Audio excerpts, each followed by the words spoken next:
जी जनाब, chapter number 8 हमारा आज का टारगेट। चैप्टर 8 एक स्पेशल टाइप ऑफ कॉन्ट्रैक्ट की बात करता है, बहुत ही स्पेशल, इतना स्पेशल कि इसमें एसेंशियल्स भी पूरे नहीं होते बट स्टिल वो कॉन्ट्रैक्ट बन जाता। ऐसा कॉन्ट्रैक्ट जिसमें एसेंशियल्स ही पूरे नहीं हो रहे हैं मगर स्टिल लॉ ये कहता है कि कॉन्ट्रैक्ट डेवलप हो गया। एसेंशियल्स कौन कौन से थे? एक वैलिड ऑफर, एक वैलिड एक्सेप्टेंस, एक वैलिड कंसिडरेशन, एक लीगल ऑब्जेक्ट, पार्टीज कॉम्पिटेंट हो, पार्टीज फ्री कॉन्सेंट से आई हो, एक्सप्रेसली डिक्लेयर्ड वॉइड ना हो। डिस्क्वालीफाइड क्या? वो तो पार्टीज के अंदर वाली बात है ना, और एक्सप्रेसली डिक्लेयर्ड वॉइड ना हो एग्रीमेंट। ये 7 बातें शुक्र। तो ये वो कॉन्ट्रैक्ट्स हैं जो कि बनते नहीं हैं, ऑटोमेटिकली बन जाते हैं, एग्जिस्ट नहीं करते हैं, मगर कानून दूसरी पार्टी की लायबिलिटी को बचाने के लिए, दोनों पार्टीज़ में मुसावात क्रिएट करने के लिए, दोनों पार्टीज़ में इम्बैलेंस ना हो उस चीज़ को बचाने के लिए, बराबरी कायम करने के लिए ये कॉन्ट्रैक्ट्स बना देता है। अगेन इसमें एसेंशियल्स आपको पूरे होते हुए नज़र नहीं आएंगे मगर आपने परेशान नहीं होना। सर्टन रिलेशंस रिजेंबल करते हैं दोज क्रिएटेड बाय कॉन्ट्रैक्ट। तो कुछ ऐसे रिश्ते जो कि आपको नज़र आएंगे उन जैसे जो कि कॉन्ट्रैक्ट लगते हैं, इनको आसानी के लिए हम कहते हैं कुज़ाई कॉन्ट्रैक्ट। QUASI कुज़ाई कॉन्ट्रैक्ट, या इसका एक और नाम भी होता है कंस्ट्रक्टिव कॉन्ट्रैक्ट। एक दफ़ा एक ऐप ने ये रिसेंटली सवाल पूछा कि सर कंस्ट्रक्टिव कॉन्ट्रैक्ट्स क्या हैं। इसके ऊपर शायद 8 नंबर का सवाल था और रट्टा सवाल था। हाँ, 2 टर्म्स पहले की बात है। अब बच्चे नहीं कर गया है, तो बच्चों के माइंड में कुज़ाई का वर्ड था, कंस्ट्रक्टिव का वर्ड ही नहीं था, और आई के आपने बिटवीन द लाइन से ये वर्ड पिक किया था। तो आपने रीडिंग उस तरीके से करनी है जो आप एक्टिवली कर रहे हो, पैसिव माइंड के साथ किताब को नहीं पढ़ना। जब भी पढ़ने बैठना है अपनी तमाम तर डिस्टर्बेंसेस को साइड पर रख देना। सर कुज़ाई कॉन्ट्रैक्ट होते क्या है, डेफिनेशन पे आते हैं। A quasi contract is an obligation. Obligation है इम्पोज्ड बाय लॉ, कानून की तरफ से एक जिम्मेदारी आप पे ऐड कर दी है। वो कहता है कि अगर कोई एग्रीमेंट नहीं है, in absence of any agreement between the parties, दोनों पार्टीज़ में कोई रिश्ता नहीं है, दोनों पार्टीज़ में कोई ट्रांजैक्शन उस तरीके से by the way of agreement नहीं होनी थी, मगर कानून ने आपके ऊपर या दूसरी पार्टी के ऊपर एक लायबिलिटी, एक ऑब्लिगेशन इम्पोज कर दी, उस पर डाल दी कि अब तुमने ये काम लाजमी करना। A quasi contract is not an actual contract but it is a legal substitute form to impose equity. Equity कहते हैं बराबरी, मुसावात between 2 parties. These are also known as constructive contracts. तो अब अगर आपसे डिफ़ाइन करवाया जाए कि सर कुज़ाई कॉन्ट्रैक्ट किसे कहते हैं, तो आप लोग क्या बताएंगे कि ये ऐसा कॉन्ट्रैक्ट है जिसमें there is no actual agreement, सिर्फ एक ऑब्लिगेशन होती है दूसरी पार्टी पे, और वो ऑब्लिगेशन क्यों डाली जाती है कि पार्टीज़ के दरमियान मुसावात, बराबरी कायम रह सके, कोई भी पार्टी एग्रीव्ड पार्टी ना कहलाए, दोनों के दरमियान इक्विटी बरकरार रहे। कुज़ाई कॉन्ट्रैक्ट दोबारा पढ़ लेते हैं। इज़ एन ऑब्लिगेशन, जिम्मेदारी है, डाल कौन रहा है? कानून। क्यों? In absence of any agreement between the parties, 2 parties के दरमियान कोई एग्रीमेंट नहीं हुआ, स्टिल लॉ कहता है कि एक शख्स की जिम्मेदारी है to compensate. A quasi contract is not an actual contract but ये क्या है? एक लीगल सब्सटीट्यूट है जो कि दोनों पार्टीज़ के दरमियान इक्विटी बरकरार रखे हुए हैं। These are also known as constructive contracts. Define कर लिया। ये चैप्टर है 1 पेज का और इसमें सिर्फ आपको इसकी कुछ एग्जाम्पल्स नज़र आएंगी। 1 2 3 4, 1 2 3 4 और 5 बातें। एक एक करके पांचों को डिस्कस कर लेते हैं। सबसे पहले सबसे आसान वाली बात कर लेते हैं, यहाँ चलें यही कर लेते हैं। Supply of necessaries. नेसेसरीज क्या होता है? ज़रूरियात ज़िंदगी। और क्या ये हर शख्स के लिए सेम होंगी? किसी के लिए शायद ज़रूरी हो 2 वक्त का खाना और किसी के लिए शायद ज़रूरी हो फॉर डेली ट्रांसपोर्ट एक गाड़ी, किसी के लिए ज़रूरी हो एक छोटा सा मोबाइल जस्ट फॉर SMS और किसी के लिए ज़रूरी हो iPhone 14 Pro Max। खैर अब बताते हैं supply of necessaries. If a person, अगर एक शख्स जो कि कॉन्ट्रैक्ट में एंटर होने के काबिल नहीं है, ये कौन से होते हैं? क्या ये हमने पढ़े हैं? माइनर। और क्या इसमें वो शख्स आते हैं जो कि कानून ने मना किए थे, एक्सप्रेसली वाले आएंगे? Incapable of entering into contract, या माइनर होगा या अनसाउंड होगा, वो कॉन्ट्रैक्ट में एंटर नहीं हो सकता, या वो खुद या उसका कोई dependent is supplied by another person.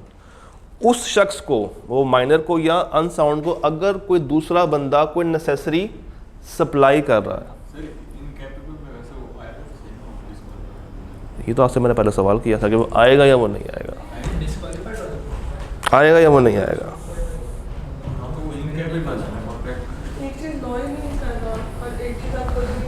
क्या वो आएगा या वो नहीं आएगा? चलिए अब आपने ये एक सेकंड, ये अब आपने देख कर आना कि वो तीसरी कैटेगरी आनी चाहिए या चले। मैं वही आपको बता रहा हूँ ना, ये अब आपने एक दफ़ा सर्च करके आनी कि वो तीसरी पार्टी आएगी या नहीं आएगी। अभी हम अज्यूम कर लेते हैं कि वो नहीं आ रही है। अभी हम बात करते हैं माइनर की और अनसाउंड की। कहानी को आसान करते हैं। If a person incapable to enter into contract और हिज डिपेंडेंट, ये जो अगला वर्ड है ना, ये आपको कुछ हिंट देता है। Is supplied by another person necessary suited to his conditions in life. यहाँ तक रुक जाएं। उसकी ज़िंदगी के मुताबिक उसको ज़रूरियात ज़िंदगी अगर कोई शख्स प्रोवाइड कर रहा है, किसको? एक माइनर को या अनसाउंड को। तो अगर मैं किसी माइनर की हेल्प करूं, अगर मैं किसी माइनर की या किसी अनसाउंड की हेल्प करूं, उसको दवाइयाँ ला के दूँ, उसको खाना खिला दूँ, उसके लिए रहने का बंदोबस्त कर दूँ, द पर्सन सप्लाइंग यानी कि मैं, सच नेसेसरीज इज़ इंटाइटल्ड, मेरा हक है कि मैं रीइम्बर्स कर सकूँ उतना पैसा उसकी प्रॉपर्टी में से ऑफ सच इनकॉम्पिटेंट पर्सन।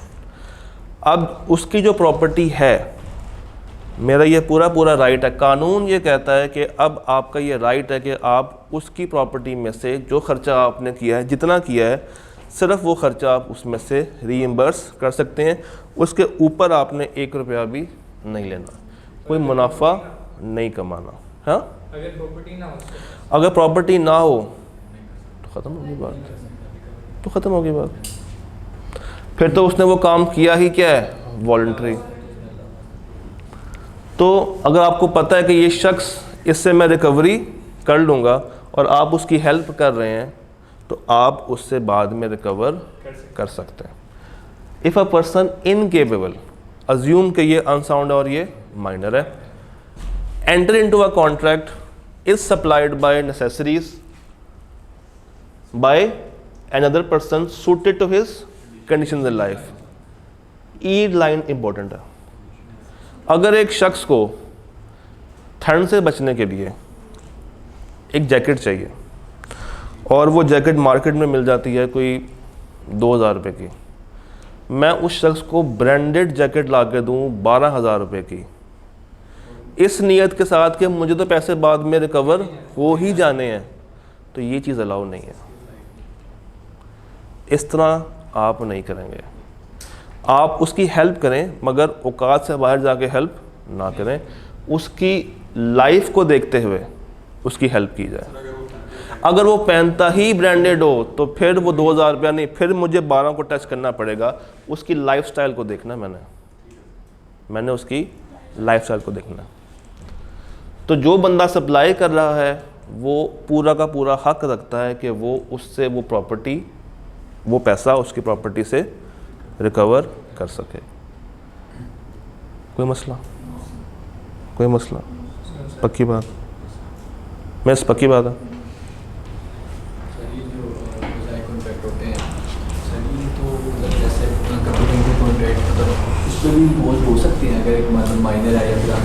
उसी पे तो किए वो तो सर उसको पे कर मतलब दे रहा है ना। तो दोनों पार्टीज को लॉ ने एक बंधन में डाल दिया। एग्रीमेंट नहीं हुआ, कोई कॉन्ट्रैक्ट नहीं हुआ, मगर एक रिश्ता कायम हो गया। तो जैसे इसमें वो है फाइंड आउट गुड्स वाला है, किसी मर्द को कोई वॉलेट मिलता है बड़ा हुआ, तो वो क्या फिर वो भी बाउंड हो जाएगा? हाँ, माइनर तो सेपरेटिंग होती नहीं है ना माइनर। एक सेकंड, दोबारा सवाल पूछो। सर अगर मतलब फाइंड आउट गुड्स में जैसे मतलब एक बंदे को वॉलेट मिलता है या कोई चीज़ मिलती है, वो सब जैसे पिक करता है तो उसके ऊपर एक लाइबिलिटी आती है कि उसने उसको रिटर्न करना है। हाँ, तो वो सब पे आती है। आने वाला माइनर है तो क्या उसके ऊपर भी उसके ऊपर भी आएगी, क्योंकि अगेन हम माइनर को कॉन्ट्रैक्ट में एंटर नहीं करवा रहे हैं। हमने माइनर को ये नहीं कहा कि तुमने ये पर्स मेरे पास लेकर आना है। उसने एक अपना वॉलंटरी काम किया है, और जब वो लेके पहुंचेगा, लेट्स सपोज वो आप तक लेके पहुंच गया, ना आप उसको जानते हो ना वो आपको जानता है। Parties don't know each other. क्या आपके उसके दरमियान कोई एग्रीमेंट हुआ था, कोई कॉन्ट्रैक्ट हुआ था? क्या पर्स देते टाइम आपने कुछ लिखत पढ़त की? नहीं, कोई कॉन्ट्रैक्ट तो हुआ ही नहीं ना। तो सर अगर वो ब्रीच करता है कि अगर माइनर ब्रीच, हाँ, अगर वो पर्स उसको मिले और वो आप तक ना पहुंचाए, घर चला जाए, तो आपको तो पता ही नहीं है कि वो मिला किसको। आपको तो पता ही नहीं कि वो मिला किसको। तो जब आपको ही नहीं पता तो वो उसको इस्तेमाल करें, अपने पास रखें या किसी और को दे, ये उसकी विल है। आप उस पर फिर कुछ भी इम्पोज नहीं कर सकते जब तक आपको पता ना चले बाय द अथॉरिटी कि आपका पर्स इस शख्स को यहाँ पे पड़ा हुआ मिला था। जब तक आपको नहीं पता आप सुकून में हैं। जब आपको पता चल गया तब जाके आप कह सकते हैं कि भाई मुझे मेरा पर्स वापस दिया जाए, और फिर आप अदालत में जा सकते हैं। नॉट अंडर कॉन्ट्रैक्ट एक्ट, क्योंकि आपस में कोई रिश्ता नहीं हुआ था। किसी और लॉ के तहत आप जा सकते हैं। शायद किसी और लॉ ने माइनर को सज़ा दी हो। क्या? हाँ, मतलब एक बंदा लॉ ही कर दे कि एक गार्डियन अपॉइंट करते हैं उसके ऊपर, तो फिर क्या वो गार्डियन उसका तो बाद में दे सकता है पैसे? तो गार्डियन को तो वैसे भी मिलने। हाँ, वो क्यों उसकी हेल्प कर रहा है? पैसों के लिए। तो if a person incapable to enter into contract or is dependent is supplied by another person necessaries suited to his conditions in life, the person supplying those is entitled to be reimbursed. Next देख लेते हैं, finder of goods, जो भी आप बात कर रहे थे। A person who find goods belonging to another. आपको ही रेलवे स्टेशन के ऊपर एक वॉलेट पड़ा हुआ मिलता है। You are a person who finds a wallet belonging to another person. वो शख्स कहाँ रहता है? पिंडी में रहता है। And takes them into his custody. आपने उस पर्स को अपने पास अपनी हिफाजत में रख लिया। हाँ, is subject to same responsibility as a bailee. ये बेली कौन होता है? दोस्त यार। बेली उसे वर्ड पंजाबी का है, कहते हैं दोस्त यार, बेली। तो is subject to same responsibility as of bailee. Bailee कहते हैं वो शख्स जो कि आपके एसेट्स का अमानतदार होता है, जिसके पास आपने अपने एसेट्स रखवाए हों। तो अब अगर आपको कोई वॉलेट पड़ा हुआ मिलता है किसी रेलवे स्टेशन से, किसी बस स्टेशन से, वो वॉलेट किसी और का है, तो ये समझा जाएगा कि उस शख्स ने आपके पास रखवाया था बतौर अमानत। पहली बुलेट क्लियर हुई। He is bound to take, यानी कि you are bound to take as much reasonable care of the goods. अब आपके ऊपर है कि आपने उस वॉलेट की बहुत ज़्यादा हिफाजत करनी है, बहुत ज़्यादा केयर करनी है, as he take of his own goods. आपने ऐसे उसकी हिफाजत करनी है जिस तरह आप अपने पर्स, अपने वॉलेट, अपने बच्चों की हिफाजत करते हैं। मैंने हिफाजत का वर्ड यूज़ किया। और मिला क्या है? वॉलेट। वॉलेट के अंदर क्या है वो कहानी और है। वो आता है पॉइंट, वो नीचे लिखा हुआ है, मैं ऊपर से नीचे आ जाऊं तो a person who find goods, आपको a person, are you a person, ठीक, आपको गुड्स मिल गए जो कि किसी और के थे, एंड आपने उसको अपनी कस्टडी में ले लिया, और आपकी वही जिम्मेदारी जो कि एक बेली की होती है, आपने उसकी उतनी ही केयर करनी है जितनी आप अपने गुड्स की केयर करते हैं। He must also take reasonable steps to trace its owner। अब आपको वो मिल गया तो आपने उसको अल्लाह की ज़मीन से पड़ी हुई चीज़ समझ के अपने पास, अपने वॉलेट में या अपने बैग में डाल के घर नहीं चले जाना। You are required to take some steps, reasonable steps, to trace its owner। Owner कौन होगा? उसका असल मालिक। तो आपको अगर एक वॉलेट मिला हो, हाउ विल यू फाइंड कि उसका असल मालिक कौन है? वो ID कार्ड कहाँ पे होगा? और अगर ना हो, ज़रूरी नहीं है कि हर वॉलेट में ID कार्ड पड़ा हो। लेट्स सपोज उसमें सिर्फ 4,000 रुपये पड़ा था,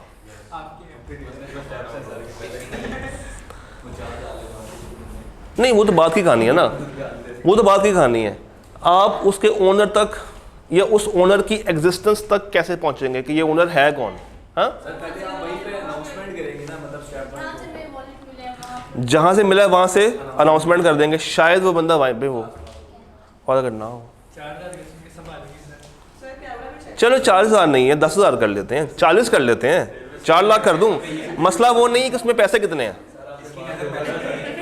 मसला वो नहीं है कि उसमें पैसे कितने हैं। पता ये चले आप आज जाके अड्डे पे खड़े हो जाएं, हर एक ज़मीन को तलाश करते रहे कि कहीं ना कहीं तो मुझे मिल ही जाएगा, वो काम नहीं करना।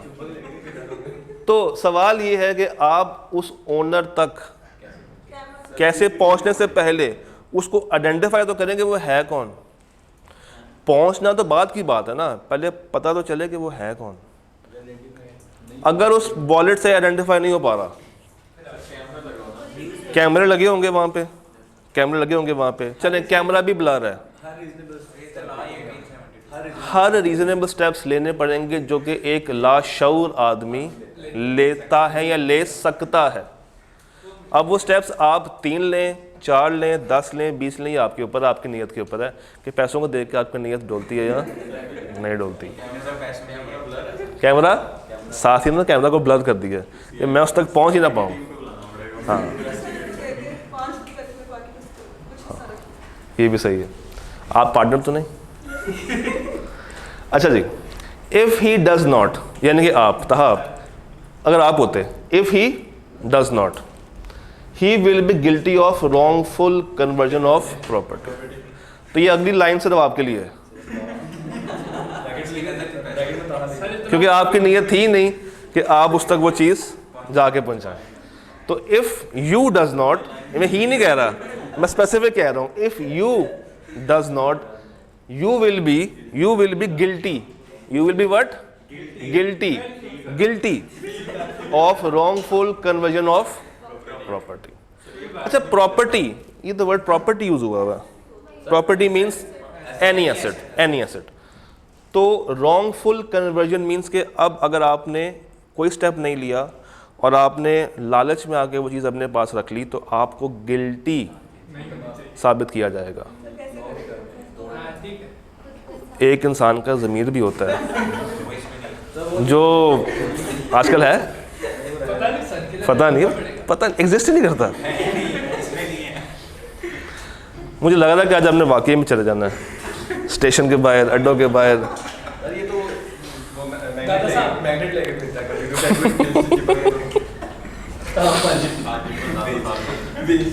अच्छा जी, वाह जी वाह। ही में चलें, यहाँ तक मेरी बात समझ आ गई? जो एंड वाली बात है वो आप वाली बात है, अभी उस पर आते हैं।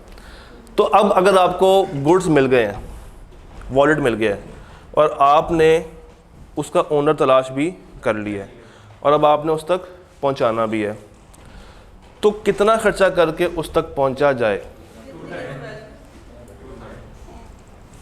लॉ ये कहता है कि वो खर्चा 2/3 ऑफ द वैल्यू से ज़्यादा नहीं होना चाहिए। अगर उसमें 10,000 रुपया था और आप वो 10,000 रुपया संभालते संभालते उस बंदे तक पहुंच गए, आपने उसकी घर की बेल बजाई, वो शख्स बाहर आया, आपने कहा यार वो आपको याद है कि तुम्हारा एक वॉलेट गुमा था? उसने कहा हाँ वाकई में गुमा था। आपने कहा ये लो वॉलेट, अपने पैसे चेक कर लो। उसने पर्स खुला, 10,000 रुपया। उसने कहा थैंक यू सो मच, दरवाज़ा बंद कर दिया। आपने फिर बेल बजाई, वो फिर बाहर आया। आपने कहा वो बड़े पाइन वो मेरा खर्चा। उसने कहा कितने पैसे? आपने कहा 9,980 रुपये। 9,980 रुपये। उसने कहा यार फिर लेके आने की ज़रूरत क्या थी, मेरा गुम तो गया ही था, मैं वो सब्र कर लेता। आप ले भी आए हो, मुझे पहले आपने खुशी दी और फिर साथ ही इतना बड़ा दुख दे दिया। तो ये काम आपने नहीं करना। तो आपने तहा ये अज्यूम करना है कि उस तक पहुंचने का खर्चा 2/3 से हमेशा ज़्यादा है। इससे आप अपने ज़मीर को मुत्तमिन कर सकते हैं कि मैं वो शख्स तक ये वॉलेट ना पहुंचाऊं। हालांकि शायद वो दूसरा शख्स आपके लाइन में ही खड़ा हो 2 कदम आगे, बट आपने अज्यूम कर लेना है कि उस तक पहुंचने में मेरा खर्चा बहुत ज़्यादा है। हाँ, बट वह can be assumed as perishable goods. क्या? करेंसी डिवैल्यूड हो सकती है। जी ये बात समझ आ गई? फाइंडर ऑफ गुड समझ आ गया। अब आते हैं आखिरी लाइन पे। मिस आपको मिली हैं सब्जियां, उनको मिला था पर्स, आपको मिली हैं सब्जियां। तो अगर सब्जियां वो आइटम जो कि जल्दी ख़राब हो सकती है, पेरिश हो सकती है, तो आपको चाहिए कि आप उन सब्जियों को मार्केट में बेच दें। नहीं बेच दें, पहले बेचने की कोशिश करें। You may sell the goods when the goods are of perishable nature or when the lawful charges for finding the true owner amounts to 2/3। तो कब बेच सकते हैं? या वो पेरिशेबल हो या असल पार्टी तक पहुंचने में जो खर्चा आ रहा है वो उसकी ओरिजिनल वैल्यू का 2/3 हो या उससे ज़्यादा हो, और more of the value of goods. तो अगर पेरिशेबल है तो या खा लें या बेच दें। अच्छा, अगर बेच दिया, पेरिशेबल गुड्स थी, बेच दी, पैसा आ गया, अब क्या करूं? अब वो पैसा मेरा है, फिर मुझे दोबारा से फाइंड करना पड़ेगा। फिर वो मुझे पैसा जो मुझे मिल गया उसको बेच के अब वो मुझे पैसा उस तक पहुंचाना पड़ेगा। और क्या वो गुड्स अगर पेरिशेबल हों तो क्या वो अपनी कॉस्ट पे बिकेंगी? सस्ती बिकेंगी। तो ऑलरेडी बेचारे का नुकसान तो आप करवा ही बैठे हैं, मज़ीद आपने 2/3 वाला नुकसान उसका कोशिश करेंगे ना करें। 10,000 रुपये की सब्ज़ी थी, ख़राब हो रही थी, इनको मिल गई, इन्होंने मार्केट में 6,000 रुपये की बेच दी, ऑलरेडी 4 का नुकसान उसका बेचारे का हो गया। तो अगला जो उसका नुकसान करना है उसको ढूंढने का वो कोशिश करेंगे कम से कम हो, ताकि वो उस तक सामान पहुंच जाए। ये सारी बातों को एक दफ़ा जल्दी से रीड कर लें।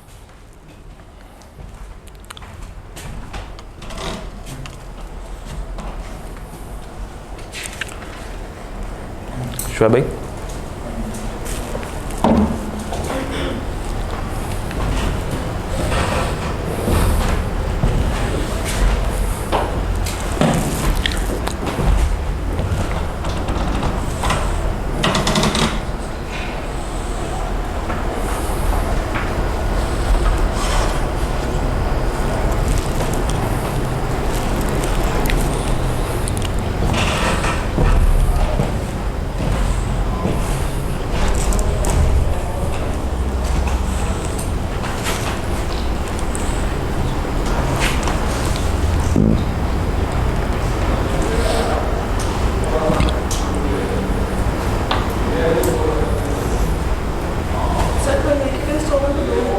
एक ही होगा।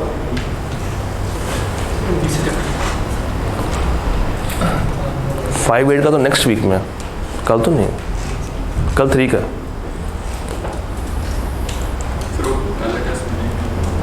हाँ अभी कल तो हुआ यार, परसों तो हुआ। मिल जाएगा। हाँ जी, ये हो गया। तीसरे पॉइंट पे है पेमेंट बाय मिस्टेक और अंडर। मिस्टेक क्या होती है और क्वेश्चन क्या होती है? जोर ज़बरदस्ती, physical assault to a person or to any of its property. एक एग्जांपल ले लेते हैं।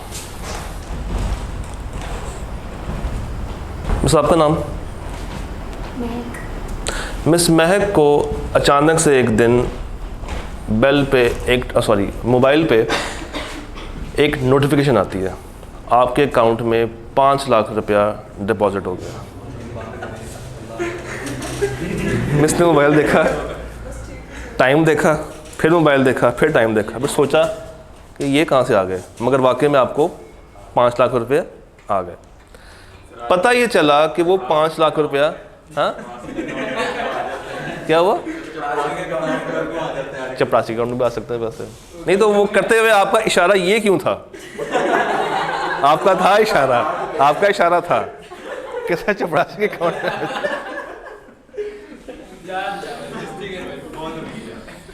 अच्छा जी, तो हम मिस महक के, यार एक सेकंड ठहरे, हम मिस महक के अकाउंट पे थे। मिस आपको 5 लाख रुपया आ गया एकदम से, आप बड़ी खुश होंगे कि 5 लाख रुपया आ गया। पता ये चला कि आपके साथ वाली बहन ने वो पैसे करवाने थे आपको, हो गए आपको, गलती से आपको हो गए, मगर होने किसको चाहिए थे? आपको। करवाए किसने? मिस आपने। इतने पैसे आपके पास थे वैसे? ठीक है, तो ये एक गलती से ट्रांजैक्शन हो गई है, जो कि पैसे मिलने चाहिए थे इनको, हो गए आपको। तो क्या अब आप वो पैसे मार जाएंगी? आप कहेंगे बस मिल गए तो मैंने फ़ोन नहीं उठाना, सिम बंद और बस गेम ओवर, मैंने ज़िंदगी के पैसे आज सारे के सारे कमा लिए हैं, गेम ओवर, अब मुझे सीए भी करने की ज़रूरत नहीं है, डन हो गया। क्या ऐसे करेंगे? नहीं। क्या करेंगे आप? वो बात बताएं जो बात करने वाली हो, वो बात करें जो बात वाकई में समझ आती हो। आप वाकई में दे देंगी, पक्की बात है। तो अगर इनकी कॉल आपको आती है कि मैंने इनको भेजने थे, वो गलती से आप तक पहुंच गए हैं, तो काइंडली आप मुझे वो पैसे वापस रिटर्न कर दें। अच्छा, इनको नहीं भेजेंगी, सेटलमेंट करके आप ले लेंगे कि बहन मुझे तो 5 आ गया, तुम 4 रख लो, मुझे 1 दे दो। ऐसे करेंगे? नहीं, आपने इनको वापस भेजने, इनको नहीं भेजना। जहाँ से गलती ओरिजिनेट हुई है उस तक को पैसे वापस पहुँचाना है। तो अ पर्सन टू होम यानी कि आप, मनी हैज़ बीन पेड, आप तक पैसा आ गया, by mistake, you must repay और रिटर्न इट, तो आपको इनको वापस कर देने चाहिए। क्या आपके और इनके दरमियान कोई एग्रीमेंट हुआ था, कोई कॉन्ट्रैक्ट हुआ था? ये मौका क्यों आया कि आप इनको पैसे पे कर रही हैं? एक गलती हुई। गलती कहाँ से हुई? आपसे हुई। तो अगर कोई मिस्टेक हो जाए पेमेंट में, तो जिसने गलती की है आपका फ़र्ज़ है कि उस तक वो पैसे वापस पहुंच जाएं, रीपे कर दें या रिटर्न कर दें।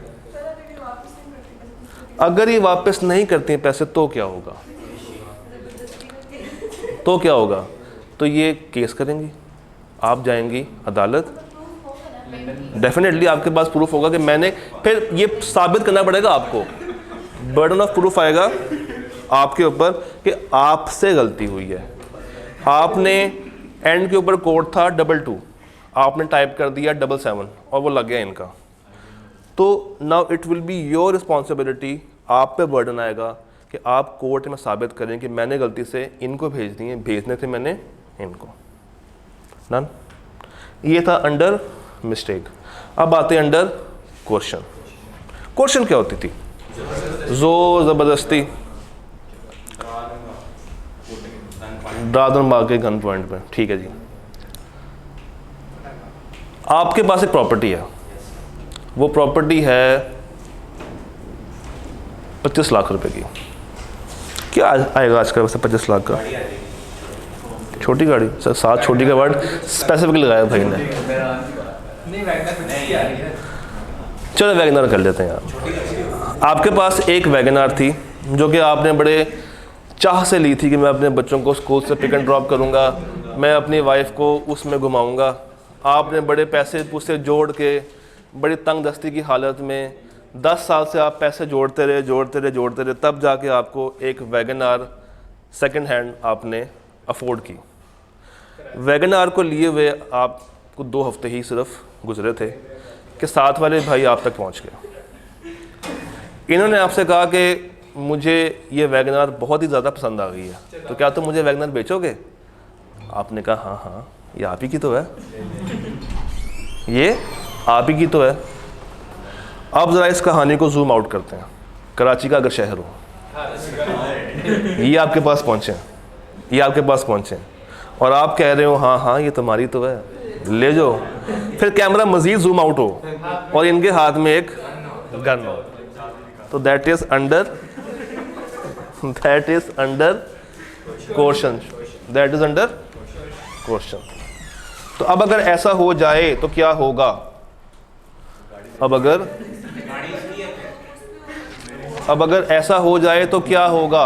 अगर ऐसा हो जाए तो क्या होगा? गाड़ी किसकी थी? आप कहाँ पे जाएंगे? जाके क्या कहेंगे कि मेरे से ज़ोर ज़बरदस्ती की गई और ये गाड़ी मेरे से छीन ली गई है। साबित कौन करेगा कोर्ट में? आप, जिसके साथ ये केस हुआ। और कोर्ट इनको वाजिब करेगी कि भाई आप इनको वो चीज़ वापस करें ताकि बराबरी कायम रह सके। जिस तरह आपको कहा था कि बराबरी कायम रखनी है तो वो पैसे इनको वापस करें, इनको नहीं। इलीगल भी है, इलीगल भी आती है, मगर इस एग्जाम्पल को हमने समझना है। अंडर क्वेश्चन पढ़ लें।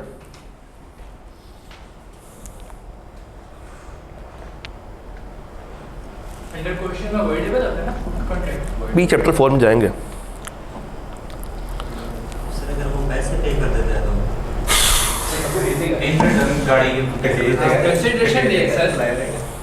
तो आपके ख्याल से अगर आप कराची में हो और आप डकैती कर रहे हो तो वो ये कहेगा राइट, पैसे ले रहा हूँ मेरे से, यही करेगा।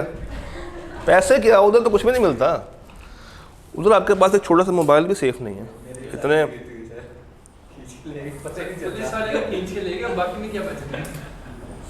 कोई उनके साथ कर रहा है, कोई आपके साथ कर रहा है, दुनिया कहाँ तक पहुँच गई? हर किसी की रिसर्च लाइफ पूरी हुई। समझ आती है बात? आगे चलें। Person enjoying benefits of a non gratuitous act. वापस आओ। Person enjoying benefits of a non gratuitous act. ये नॉन ग्रेटिशियस किसे कहते हैं? हाँ जी पूछे। जैसे कार थी, बेचने ही नहीं चाहते थे, लेकिन मैं फिर भी पैसे दे रहा हूँ, लेकिन जबरदस्ती या जबरदस्ती। आप पैसे दे रहे हैं कि भाई मुझे ये गाड़ी चाहिए, मुझे ये गाड़ी बेचो। भाई कह रहे हैं मुझे नहीं बेचनी। स्टिल आप उसकी विल के बगैर तो गाड़ी उसे ले ही नहीं सकते, अनलेस कि आप फिर क्वेश्चन की तरफ ना जाए। तो आपको ज़ोर ज़बरदस्ती करनी पड़ेगी, एक आधा घुसा, एक आधी लात, एक आधी चपेट मारनी पड़ेगी, तब जाके वो रोते हुए गाड़ी आपके नाम करेंगे। Person enjoying benefits of a non gratuitous act. ये ग्रेटिशियस किसे कहते हैं? ग्रेटिशियस क्या है? उस पर लिखा हुआ था, मैंने साइड पर कर दिया। ग्रेटिशियसली। आप में से कौन ए लेवल्स ओ लेवल्स करके आया है? मुझे पता था। ग्रेटिशियस का वर्क है अच्छाई। नहीं, बिल्कुल भी नहीं, वो ऑलरेडी पता चल जाता है। ग्रेटिशियस अल्लाह वास्ते, खुशी से, वॉलंटरीली, अपनी पसंद से, अल्लाह की रज़ा के लिए। मिस आपने एक पिज़्ज़ा मंगाया था, अस्तगफिरुल्लाह, नहीं मंगाया आपने पिज़्ज़ा? आपने नहीं, चले पिज़्ज़ा नहीं मंगाया आपने। आपके घर में एक कुरान खानी थी जिस पे आप लोगों ने बिरयानी की देग अपने मोहल्ले वाले में बांटनी थी, हैं? और कहते हैं कब? सारी भूख लग गई, तो आपने एक बिरयानी की देग बांटनी थी और आपके मोहल्ले में है 10 लोग जिनमें से एक ये भी हैं, तो आपने इनके घर का दौरा नॉक किया, आपने कहा ये हमारे घर में एक न्याज है तो ये रहे चावल, हमने ये बांटे हैं। ये एक्ट क्या है? Gratuitous act. अब अगर आप दोबारा जाएं इनके घर शाम में, बेल बजाएं, कहें कि वो जो तुम्हें सुबह मैंने चावल दिए थे उसके पैसे दे दो, और 150 की प्लेट के हिसाब से 3 प्लेटें हैं, 450 रुपये दे दो, तो ये फिर गालियाँ देंगे आपको और कुछ नहीं करेंगे। तो ग्रेटिशियस कहते हैं वो चीज़ जो कि आपने अपनी किसी अच्छाई में की हो, अपनी मेहरबानी से की हो, जो कि नॉन कमर्शियल हो। कानून ये कहता है कि अगर किसी शख्स ने कोई बेनिफिट एंजॉय कर लिया है ऐसे एक्ट का जो कि नॉन ग्रेटिशियस है, यानी कि देने वाले की नीयत में कोई अच्छाई, कोई मेहरबानी नहीं थी, उसने एक कमर्शियल ट्रांजैक्शन करनी थी और दूसरी पार्टी को इससे बेनिफिट पहुंच गया, तो अब दूसरी पार्टी पर यह वाजिब है कि उसको पैसे देगी। यही दोस्त अगले दिन आपने मंगाया था पिज़्ज़ा, अब आपको वो पिज़्ज़ा इन तक पहुंचाने की नीयत नहीं थी, हुआ ये कि डिलीवरी वाला गलती से इनके घर नॉक करके पिज़्ज़ा दे के चला गया, और जब इनको ये पता चला कि ये पिज़्ज़ा ऑलरेडी पेड है, इन्होंने कहा कि बस ये तो है ही मेरा, ये तो अब है ही मेरा, घर ही यही है, यही मैं ही हूँ, पक्की बात है मैं हूँ, मैंने वो लेवल किए थे मैं ही हूँ। तो आपकी नीयत नहीं थी, आपने ये काम अल्लाह के लिए नहीं किया, कोई मेहरबानी नहीं थी, there was no non commercial transaction, but इन तक वो चीज़ पहुंच गई। तो इसका मतलब ये है कि वो चीज़ जो आपने अपने लिए मंगवाई थी अगर इन तक पहुंच जाए और ये कंज्यूम भी कर लें, तो नाउ यू आर लायबल कि अब आपने इनको वापस पेमेंट करनी है। अब अगर आप ढूंढते हुए पहुंचे इनके घर, दौरा नॉक किया और ये बैठी इंजॉय कर रही हैं, 8 स्लाइस में से 2 ये खा चुकी हैं, 6 पड़े हुए हैं और 6 भी ठंडे हो गए हैं, तो क्या आप वो 6 के 6 स्लाइस लेंगे इनसे? नहीं, आप कहेंगी बीबी मुझे पूरा या मंगवा के दो या मुझे पैसे दो, और जो मेरा टाइम वेस्ट हुआ है मुझे उसकी कंपनसेशन भी चाहिए। तो where a person lawfully does anything for another person, जब किसी शख्स ने किसी दूसरे के लिए कोई ऐसी चीज़ की है जो कि कानूनी हो, और डिलीवर्स एनीथिंग या कोई चीज़ पहुंचाई हो, not intending to do gratuitously, कोई मेहरबानी कोई अल्लाह वास्ते ना किया हो, and such other person enjoys the benefits thereof, और आपने वो एंजॉयमेंट अपनी कर ली है, the latter is bound to compensate a, बाद वाली पार्टी कौन सी है? आप। कंपनसेट किसने करना है? आपने। किसको करना है? इनको। The latter is bound to make compensation to former in respect of things done या डिलीवर्ड, या कंपनसेट कर दें या उस चीज़ को रिस्टोर कर दे, यानी कि या पैसे दे दे या वापस से मंगवा दे। ये बात समझ आ गई? पढ़ लें। सर लीगल केस की नॉर्मली कॉस्ट क्या होती है? क्या लीगल केस की हाँ कॉस्ट क्या होती है? काश मैं लॉयर होता। नहीं, अगर मैं इसका फोन छीन के भागूं तो कितना इस पे? उसकी नौबत ही नहीं आएगी, आप इस कैंपस से बाहर जा ही नहीं पाएंगे। काला शाला पहननी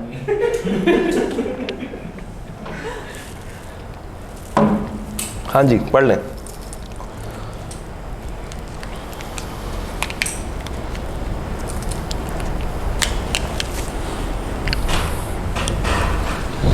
पढ़ लें पढ़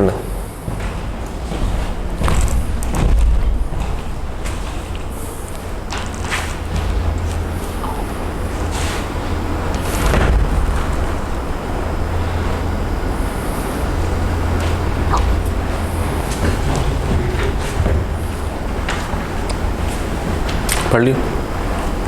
हो गया? आखिरी बात, पेमेंट बाय चैप्टर के आखिरी बात, लेक्चर की नहीं, पेमेंट बाय इंटरेस्टेड पर्सन। ये क्या होता है? इंटरेस्टेड पर्सन किसे कहेंगे? जिसका कोई मुफाद हो, कोई फ़ायदा हो। अच्छा सर, आप एक किराए के घर में रहते हैं और वो घर है इनका। ये रहते हैं मुल्क से बाहर। अब आप और आपकी फैमिली, मैं अज्यूम करता हूँ कि एक अदद तो बीवी होगी, एक बहुत, एक काफ़ी, या दो कर दो, दो कर दो।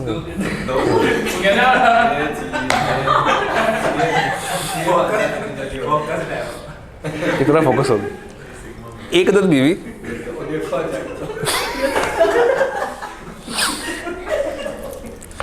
बच्चे 1 2 3, 1 2 3, फिलहाल एक, महंगाई बहुत है। तो एक अदद बीवी और एक अदद बच्चे के साथ आप एक किराए के घर में रह रहे हैं। घर किसका है? इनका। ये रहते हैं मुल्क से बाहर, ये भागे हुए हैं। पता ना क्यों भागे हुए हैं? ये नुकसान कर आके भागे हुए हैं। तो आप जिस घर में रह रहे हैं उस घर में आता है एक प्रॉपर्टी टैक्स का नोटिस। नोटिस में लिखा हुआ है कि फ़ौरन से हमें 4 लाख रुपए दे दें, अदरवाइज़ हम आपको घर से निकाल के इस घर को जब्त कर लेंगे। घर है इनका, आपका तो नहीं है। तो वो पेमेंट की लायबिलिटी किस पे? आप पे है, इन पे? इन पे है, आप पे तो नहीं है। आप तो सिर्फ एक रिहायशी है वहाँ पे, किराए पे है वहाँ पे। तो आपने इनको कॉल की कि भाई वो नोटिस आया हुआ है, और ये ऐसे भागे हुए हैं कि कॉल भी आपकी पिक नहीं कर रहे हैं। आप कॉल पे कॉल कर रहे हैं, कॉल पे कॉल कर रहे हैं, मगर ये रिसीव नहीं कर रहे हैं, ना आपके किसी मैसेज का जवाब दे रहे हैं। तंग आके आपने लोगों से कर्जा लेके वो अमाउंट पे कर दी। क्यों किया आपने वो अमाउंट पे? ताकि आपको आपकी बीवी बच्चों समेत उस घर से बाहर ना निकाला जाए। अभी अभी तो आपकी शादी हुई थी, तो मतलब कहाँ पे जाते हैं फिर आप लेके? तो होगा क्या? आपने वो पेमेंट कर दी। क्या आप उस पेमेंट को करने के राइट रखते थे? नहीं, बट आपने अपने इंटरेस्ट को, अपने मुफाद को बचाने के लिए वो पेमेंट कर दी। ये लायबल हैं कि आपको वापस से कंपनसेट करें। ये लायबल हैं कि आपको वापस से कंपनसेट करें। Payment by interested person, a person who is interested in the payment of money, यानी कि आप, विच अनदर इज बाउंड, ये बाउंड थे बाय लॉ टू पे, और आपने पेमेंट कर दी। अब ये बाउंड है कि आपको पैसे वापस दें, आपको पैसे वापस मिल जाएंगे। जिनसे आपने उधार पकड़ के वो पेमेंट की है, आप उनको वापस कर सकें।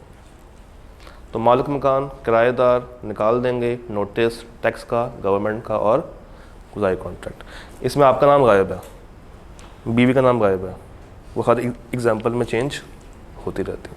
आपने परेशान नहीं होना, स्टिल अज्यूम कि है। समझ आती है बात की? आप घर जाकर ये ना कीजिएगा कि वो अम्मी किधर है, पता चला आप घर जाके तलाश शुरू कर दे कि नहीं वो उसमें तो है, वो कहाँ गई।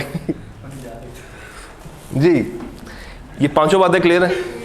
पांचों बातें समझ आती हैं? तो फिर लगे हाथ आए।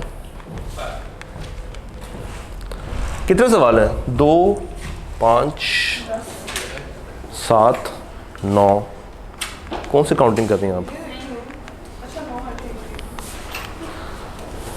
अच्छा जी, सबसे पहले आसान देख लेते हैं। Autumn 10, explain the term quasi contract, briefly describe the different types of relationships commonly referred to as quasi contract. 10 number की वगैरह का पूरा पेज मुझे लिख के दे दो, छाप दो।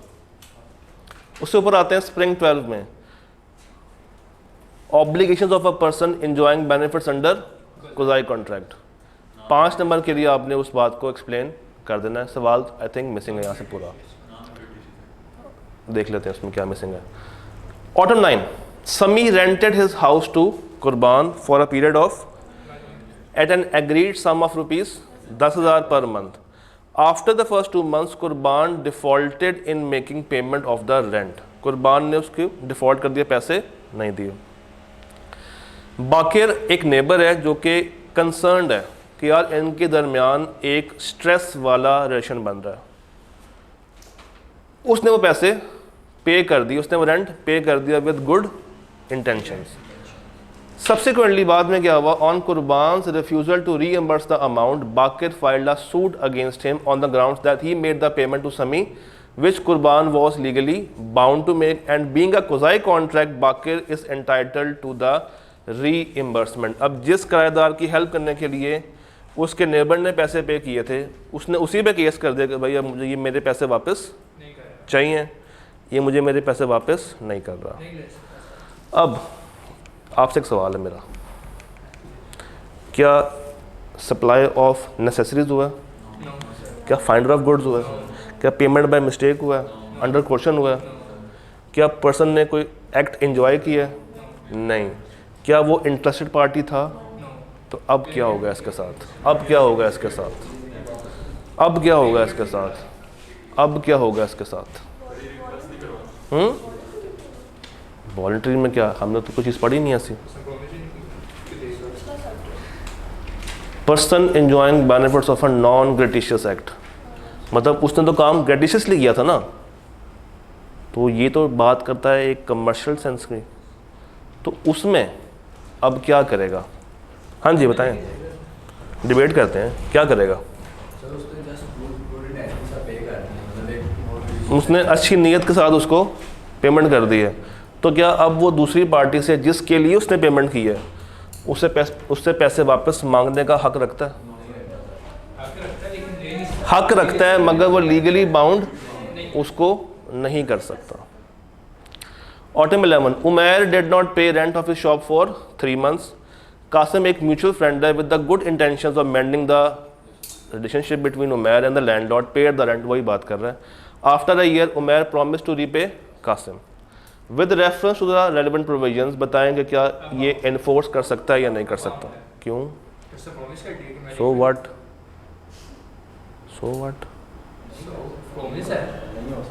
नेचुरल लव है, गिफ्ट है, टाइम बार्ड है, तो क्या है? लेकिन पास्ट वॉलंटरी सर्विसेज का प्रॉमिस तो है। पास्ट वॉलंटरी सर्विसेज का, एक सेकंड रुका, आपने कहा पास्ट वॉलंटरी सर्विसेज का प्रॉमिस है।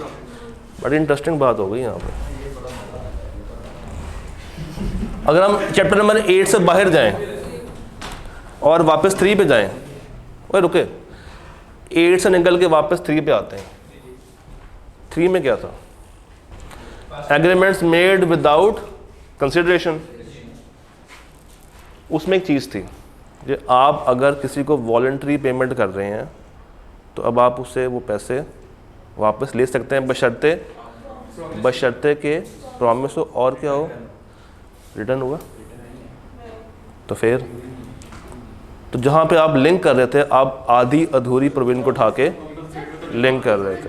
हाँ, हौसला करें। अब आप बताएं।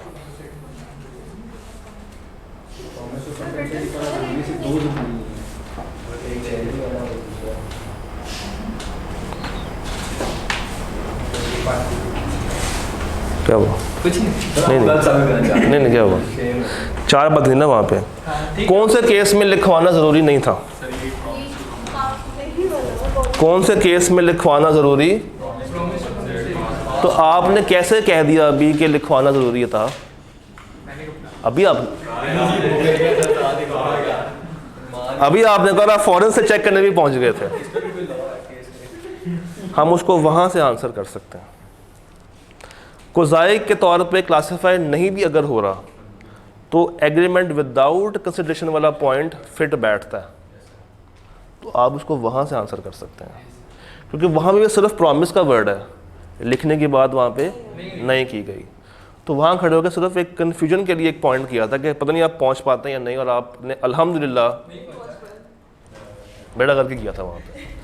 अब इस सवाल को दोबारा पढ़ लें। यहाँ पे भी तो यही हो रहा था, यहाँ प्रॉमिस नहीं था, ये फ़र्क है। ऊपर प्रॉमिस कर दिया, नीचे प्रॉमिस नहीं किया। तो एक वर्ड से, एक प्रॉमिस के वर्ड से छलांग लग गई है, एक प्रॉमिस के वर्ड से छलांग लग गई थी। अच्छा जी, माया मेम साहब paid the bill of her neighbour. वो देखिए मूवी माया मेम साहब, माया मेम साहब शाहरुख की है वैसे, पुरानी। Maya paid the bill of her neighbour Wasi to avoid disconnection. Later she claim the amount of bill from Wasi. Explain के क्या वो एंटाइटल्ड है? 4 नंबर के लिए खाली नो लिख देंगे। 4 नंबर के लिए खाली, उसने बिल पे किया है अपने नेबर का। अच्छा, इंटरेस्ट कब हम डेवलप कर सकते थे उसका? अगर कनेक्शन सेम हो तो इंटरेस्ट डेवलप हो सकता था। दोनों साथ नहीं, वो माया और वो साथ नहीं रह रहे। गलत बात नहीं करनी। नहीं, बस आगे आते हैं। ऑटम 15। बाकेट supplied a jacket to Sultan in order to save him from cold weather. Sultan who was a minor agreed to pay ₹2000 for the jacket although the market price was ₹1500। तो कितना हम रिकवर करेंगे, 2000 या 1500? 1500। जितना खर्चा हुआ है उतना, ऊपर कोई फ़ायदा नहीं लेना। Roohi who paid the bill of Saulat without being asked is now demanding payment. अब अगेन वही बात कि वो डिमांड नहीं कर सकती अनलेस कि उसका अपना भी इंटरेस्ट शामिल ना हो। समी भाई एक कूली हैं, उन्होंने goods, Sami actually picked up goods purchased by Nadia from supermarket and took them to her car. Nadia did not object to it. उसने कहा ठीक है, लेके जा रहा, जाने तो। Shami demanded services from Nadia. हाँ जी, क्यों? क्या? उसने गुड्स उठा लिए, वैलिड ऑफर थी, इम्प्लाइडली उसने इनकार नहीं किया, इम्प्लाइड एक्सेप्टेंस हो गई। दोनों पार्टीज को आपस में कंसिडरेशन मिलनी चाहिए। ये तो हम गए चैप्टर नंबर 2 में। क्या 8 से इसका आंसर कर पाएंगे? करें जरा 8 से answer.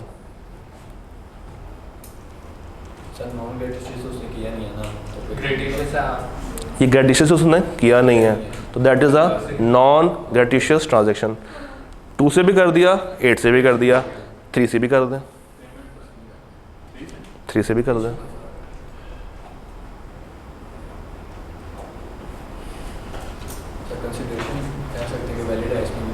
Already bound to do.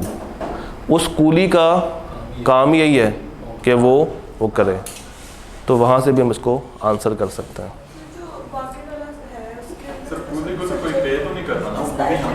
हम पे कर रहे हैं ना, अक्सर उन्होंने उनको सैलरियों पे रखा होता है जो उनके मुलाजिम होते हैं। हम अगर उनको एक्स्ट्रा पैसे कुछ पे करना चाहें तो दैट इज़ समथिंग डिफरेंट। हाँ, क्या चीज़? हाँ, तभी देखो ना, 2000 रुपये की जैकेट थी, वो कहता है सॉरी 1500 की थी और 2000 रुपया मांग रहा था। अज्यूम कर लेते हैं कि वो उसकी नेसेसरी के मुताबिक था। सवाल यह है कि हम क्या उससे क्लेम कर सकते हैं। तो 2000 रुपया या 1500, जितनी की असल अमाउंट थी वो क्या है 1500, और वो भी उससे नहीं उसकी प्रॉपर्टी से लेगा। हाँ जी, अब एग्ज़ाम में क्या करें? एग्ज़ाम में मार्क्स को देख लें, 2 नंबर हैं, तो आप 2 को स्टार्ट करते हुए 8 पर आकर रुक जाए कि एक इम्प्लाइड ऑफर थी, एक इम्प्लाइड एक्सेप्टेंस हुई, एक एग्रीमेंट बन गया। अब ये उसको कंसिडरेशन पे करने का मजाज रखता है और ये एक्ट नॉन ग्रेटिशियसली किया था उसने। हमारे पास रह गए हैं 2 सवाल। Mohsin acquired a piece of land in Morosin from a local landlord, Qasim Somro, on lease terms of ₹20 years.